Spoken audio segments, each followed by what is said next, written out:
Aadheeswaran story டைம்ஸின் கதை நேரத்தில் இன்றைக்கு நாம் பார்க்கவிருக்கும் ஒரு கதை இமயமலை எனும் கைலாய மலையின் ரகசியங்கள். வாங்க வீடியோக்குள்ளே போகலாம். இப்போ நீங்கள் பார்க்குறீங்களே இந்த காட்சி இமயமலை, கைலாய மலைன்னு சொல்லுவாங்க. ஆன்மீக ஒரு சொற்களில் சொல்லணும்னா கைலாய மலை, சிவன் மலை, சிவனும் பார்வதியும் இருக்கிற மலை அப்படின்னு சொல்லப்படுது. இந்த கைலாய மலை, இமயமலை எங்கே இருக்குது அப்படின்னா இந்தியாவில் உள்ள வடக்கு பகுதியில் இருக்குது. அதாவது நம்ம தமிழ்நாட்டில் இருந்து பார்த்தோம்னா வடநாட்டு எல்லையில் இருக்குது, பகுதியில் இருக்குது. இந்த கைலாய மலை, அதாவது இமயமலை, இதோட உயரம் என்னென்னா கடல் மட்டத்திலிருந்து 6656 மீட்டர் உயரத்தில் இந்த கைலாய மலை, இமயமலை அமைந்திருக்கிறது.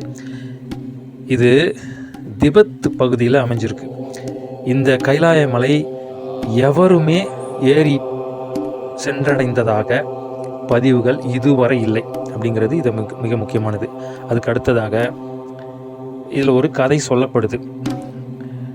அதாவது புத்த துறவியான மிலரேபா அப்படிங்கிற ஒருத்தர் இந்த மலையோட உச்சியை ஏறி இருக்கிறதாக ஒரு கதை இருக்குது. அதாவது புராண கதை, அதாவது செவி வழி செய்தியாக சொல்லப்பட்ட அந்த கிராமத்தில், மலை கிராமத்தில் உள்ள கதைகள் இருக்குது. இமயமலை பகுதி முழுக்க இருக்குது. இது வடநாட்டிலையும் இருக்குது. இது உண்மையா பொய்யா அப்படிங்கிறது இதுவரை கண்டறியப்படலை. அடுத்ததாக இந்த இமயமலை ஏறுபவர்கள் மர்மமான முறையில் மரணம் அடைகிறாங்களாம். எப்படின்னா, இந்த இமயமலையை ஏறி பார்த்துடணும் அப்படின்றதுக்காக இந்த மலையேற்ற குழுக்கள், அதுக்கப்புறம் நிறைய துறவிகள், இவங்கெல்லாம் முயற்சி செய்திருக்கிறாங்க. ஆனால் அவர்கள் யாருமே உயிரோடு இல்லை அப்படிங்கிறது செய்தியாக இருக்குது. அதுக்கு காரணம் என்னவாக இருக்கும் அப்படின்னா, அங்கே இருக்கிற கடினமான மலையேற்ற பனியாக இதாக இருக்கும், அந்த மலையேற்றமாக இருக்கும். அதுக்கப்புறம் பனி மிக முக்கியமாக, இது கடல் மட்டத்திலேருந்து உயரம் அதிகம் போக போக போக நமக்கு குளிர்ச்சி அதிகமாக இருக்கும். அப்புறம் அந்த குளிர்ச்சியை தாங்கக்கூடிய அளவுக்கு நம்ம உடம்பு இருக்காது. நம்ம உடல் சூடுங்கிறது ஒரு குறிப்பிட்ட அளவுக்கு தேவைப்படுது.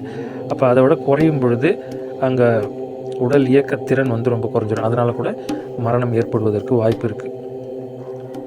அப்போ இது காரணமாக ஒரு முறை இந்த மலை உச்சிக்கு ஏறுறதுக்கு சில பேர் முயற்சி பண்ணியிருக்காங்க.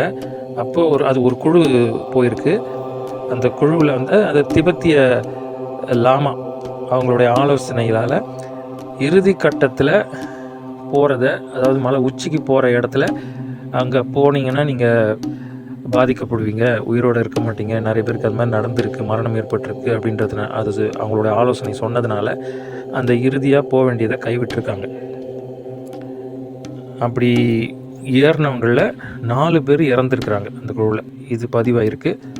அதுக்கப்புறம் இதனால் இந்த கைலாய மலையில் உச்சிக்கு ஏறுவது ரொம்பவும் கஷ்டம். இன்னொன்று, இது அந்த உச்சியில் ஏறுறது கடவுளை அவமரியாதை செய்வதாக, புண்படுத்துவதாக ஒரு கருத்து இருக்குது. அதனால் கூட நிறைய பேர் அங்கே அந்த உச்சிக்கு போகிறத தவிர்க்கிறாங்க அல்லது தடுக்கப்படுறாங்க. இதுதான் ஒரு ரகசியமாக இருக்குது. அடுத்ததாக ஒரு பள்ளம் இருக்குது. மலையின் ஒரு பெரிய குறுக்கு அடையாளத்தை உருவாக்கி இருக்கிறது. இந்த கைலாய மலையின் இருப்பை சுற்றி இருக்கும் பள்ளம் சிவனுடைய கழுத்தில் பாம்பு அப்படியே துண்டிக்கப்பட்டது போல இருக்குதான் இந்த வடிவமைப்பு. அதுக்கடுத்து கைலாயம் மானசரோவரின் இந்த கட்டுப்பாட்டிற்காக, தன்னோட கட்டுப்பாட்டில் வரணுங்கிறதுக்காக மிலரேபா நரோபான் சுங்குடன் சண்டையிட்டு அப்படி சண்டை போட்டதுனால ஏற்பட்ட பள்ளமாக இது நம்பப்படுதான். அதாவது 2 தரப்பு அங்கே அந்த அந்த பகுதியை கைப்பற்றுறதுக்காக சண்டை போட்டிருக்காங்க.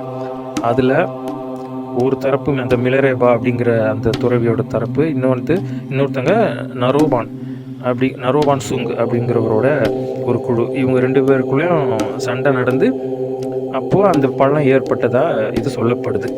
இது கதையாக இருக்குது. உண்மையாக என்னன்றது தெரியவில்லை. அடுத்தது, இந்த கைலாய மலை சிகரம் அதை பார்த்திங்கன்னா பிரமிட அமைப்பு போல இருக்கிறதாகவும் சொல்லப்படுது.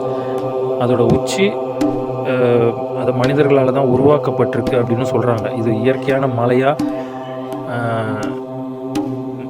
இல்லை, இது வந்து பிரமிடு போன்ற அமைப்பால் மனிதர்களால் கட்டப்பட்டது, உருவாக்கப்பட்டதுன்னு கூட சொல்லப்படுது. அதுவும் கண்டறியப்படலை. அது ஏன்னா வெற்றிடமான ஒரு பிரமிடு என்று இது நிறைய அறிவியல் விஞ்ஞானிகள், சயின்டிஸ்ட்டுங்க சொல்லியிருக்கிறாங்க. ஆனால் இது எந்தளவுக்கு உண்மை அப்படின்னு தெரியல. அப்புறம் இது வந்து 100க்கும் மேற்பட்ட அந்த பிரமிடுகளால், அமைப்புகளால் சூழப்பட்டிருக்கு அப்படின்னு சொல்கிறாங்க. அதுக்கப்புறம் இதோட பிரமிடோட உயரம், அந்த பிரமிடோட உயரம் 100லேருந்து 1800 மீட்டர் வரைக்கும் இருக்குமா. ஆனால் இந்த அதிசயம் எகிப்தோட பிரமிடோட உயரமே 146 மீட்டர் உயரம் தான் கட்டப்பட்டிருக்கு மனிதர்களால். இப்போ இது அதை விட அதிகமாக இருக்குது அப்படிங்கிற ஒரு அதிசயம் இதில் இருக்குது. இது ரகசியமாகவும் சொல்லப்படுது. அடுத்தது, இது வந்து சூப்பர் நேச்சுரல் அதாவது சூப்பர் நேச்சுரல் எனர்ஜியால் உருவாக்கப்பட்ட கைலாய மலைன்னு சொல்கிறாங்க அப்படின்னு. அதாவது கைலாய மலையில் உள்ள பிரமிடுகளோட அது ஒரு அதிசயம் அப்படின்னா, ஒரு மேம்பட்ட நாகரிகங்களால் கட்டப்பட்டுள்ளது. ஆற்றல் மிகுந்த கலை நுட்பத்தாலும் கட்டப்பட்டிருக்கு அப்படின்னு சொல்லப்படுகிறது. இதுதாங்க இந்த கைலாய மலையோட ரகசியங்கள். இன்னும் நிறைய ரகசியங்கள் இருக்கலாம். ஏன்னா அதை வந்து யாருமே சென்றடையில், அதை பற்றின பதிவுகள் எதுவும் பெருசாக இல்லை. அதனால் நிறைய பேர் சொல்கிற கதைகள் தான், அதுக்கப்புறம் ஆய்வு பண்ண போகிறவங்க சொல்கின்ற சில கருத்தாக்கங்கள் தான். இதுதான் இதில் ரகசியமாக இருக்குது. மற்றபடி யாருமே அதை சென்றடையில். இந்த அற்புதமான வீடியோவை பார்த்துட்டு இருக்க நீங்கள் நம்ம இமயமலை, நம்மளுடைய கைலாய மலையை பற்றின ரகசியங்கள், சில கதைகள், சில முக்கியமான தகவல்கள் எதனாவது இருந்ததுன்னா அதை நீங்கள் கமெண்ட் பாக்ஸில் சொல்லுங்கள். அதே போல் நீங்கள் இந்த மலையேற்றத்துக்கு போயிருந்தால் உங்களுடைய ஒரு அனுபவத்தையும் இதில் பகிருங்க. அதே போல் நிறைய பேர் சப்ஸ்கிரைப் பண்ணாமல் பார்க்குறீங்க. சப்ஸ்கிரைப் பண்ணால் தான் நிறைய வீடியோக்கள் போட முடியும். தயவுசெய்து சப்ஸ்கிரைப் பண்ணுங்கள். ஆதீஸ்வரன் ஸ்டோரி டைம்ஸின் அடுத்து ஒரு அற்புதமான சுவாரஸ்யமான கதையோடு உங்களை சந்திக்கிறேன். டாடா, பாய் பாய், நன்றி, வணக்கம்.